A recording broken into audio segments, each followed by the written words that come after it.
नमस्कार दोस्तों, स्वागत है आपका मेंटो ट्यूटोरियल में। अगर आप उत्तर प्रदेश या बिहार में शिक्षक भर्ती की तैयारी कर रहे हैं, बीएड या डीएलएड कर रहे हैं, तो आज का वीडियो आपके लिए बेहद महत्वपूर्ण है। आज हम बात करेंगे यूपी प्राइमरी और टीजीटी भर्ती, टेट विवाद, पीजीटी भर्ती, यूपी टेट रिजल्ट और बिहार बीपीएससी टीआरई 4 से जुड़ी बड़ी अपडेट की, इसलिए वीडियो को अंत तक ज़रूर देखिए। सबसे पहले बात करते हैं उत्तर प्रदेश की शिक्षक भर्ती की। 21 अगस्त 2026 को हुई बैठक के बाद शिक्षक भर्ती की पात्रता को लेकर एक महत्वपूर्ण चर्चा सामने आई है।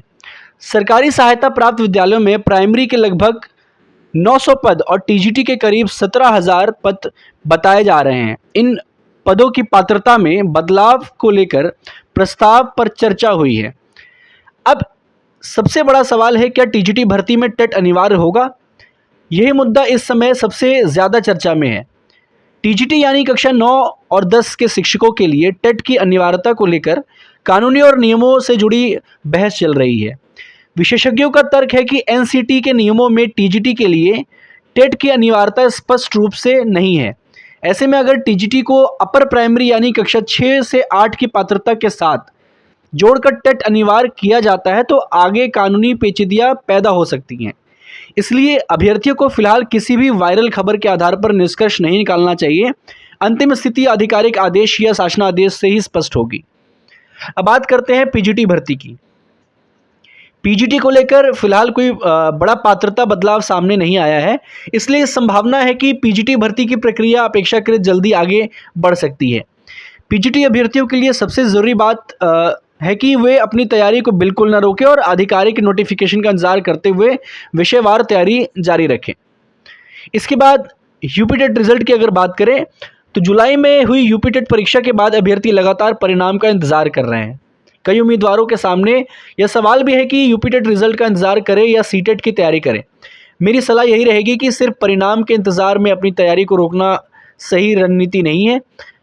अगर आपके लिए सीटेट उपयोगी है तो उसकी तैयारी भी जारी रखें, क्योंकि एक परीक्षा के परिणाम का पूरी रणनीति निर्भर करना जोखिम भरा हो सकता है। डीएलएड अभ्यर्थियों के लिए भी एक महत्वपूर्ण बात है। उत्तर प्रदेश में लंबे समय से प्राथमिक शिक्षक भर्ती का इंतजार कर रहे डीएलएड के अभ्यर्थी डीएलएड पाठ्यक्रम में छात्रों की रुचि और दाखिलों में कमी देखने को मिल रही है। इसका सबसे बड़ा कारण यही है कि अभ्यर्थियों को ये चिंता है कि डीएलएड करने के लिए शिक्षक भर्ती कब आएगी। लेकिन अगर आप पहले से डीएलएड कर रहे हैं तो घबराने की ज़रूरत नहीं है। अपनी पात्रता के अनुसार आने वाली सभी शिक्षक भर्तियों पर नज़र रखें और साथ साथ टेट तथा अन्य आवश्यक परीक्षाओं की तैयारी करते रहें। बिहार में इस समय सबसे ज़्यादा चर्चा बीपीएससी टीआरई 4 को लेकर है। छात्र संगठनों की ओर से सिलेबस में बदलाव की मांग सामने आई है। मांग यह है कि सिलेबस में लगभग 50% बाल मनोविज्ञान यानी सीडीपी और 50% सामान्य ज्ञान रखा जाए, जिसमें सामान्य ज्ञान के हिस्से में लगभग 30% बिहार विशेष को शामिल किया जाए। लेकिन यहाँ एक बहुत महत्वपूर्ण है, इन मांग को सरकार की ओर से बीपीएससी तक भेजे जाने की बात सामने आई है, लेकिन अभी तक नेगेटिव मार्किंग या परीक्षा के अंतिम प्रारूप में बदलाव की आधिकारिक पुष्टि नहीं हुई है। इसलिए अगर सोशल मीडिया पर आपको यह खबर दिखाई दे कि टीआरई 4 का पैटर्न पूरी तरह बदल गया है तो या नेगेटिव मार्किंग समाप्त हो गई है, तो तुरंत भरोसा मत कीजिए।